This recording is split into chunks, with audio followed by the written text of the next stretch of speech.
لاہور کے حلقہ N127 میں خطاب کرتے ہوئے چیئرمین پیپلز پارٹی نے کہا کہ میں نفرت اور گالم گلوچ کی سیاست سے یقین نہیں رکھتا۔ پاکستان میں کوئی بھی تنخواہ میں گزارا نہیں کر سکتا۔ اقتدار میں آ کر ان تنخواہیں ڈبل کر دیں گے۔ الیکشن وقت پر ہوں گے۔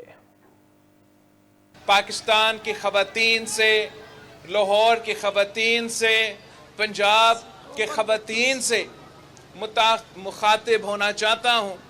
اس لیے میں سمجھتا ہوں کہ اس ملک کی جو خواتین ہیں، جو 50% ہمارا آبادی ہے، آپ کو پاکستان کے تمام مسائل کا معلوم ہے۔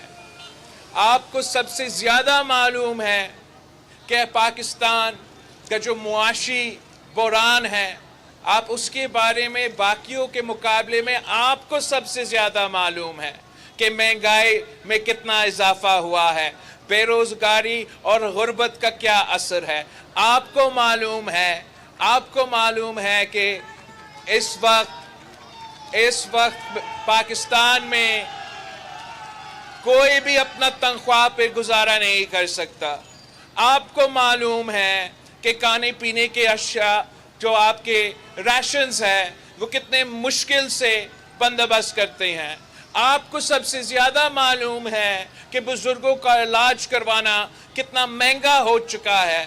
آپ کو سب سے زیادہ معلوم ہے کہ پاکستان کے نوجوانوں کو تعلیم دلوانا کتنا مہنگا ہو چکا ہے، کتنا مشکل ہو چکا ہے اپنے بیٹوں کے لیے، اپنے بیٹیوں کے لیے روزگار کا بندوبست کرنا۔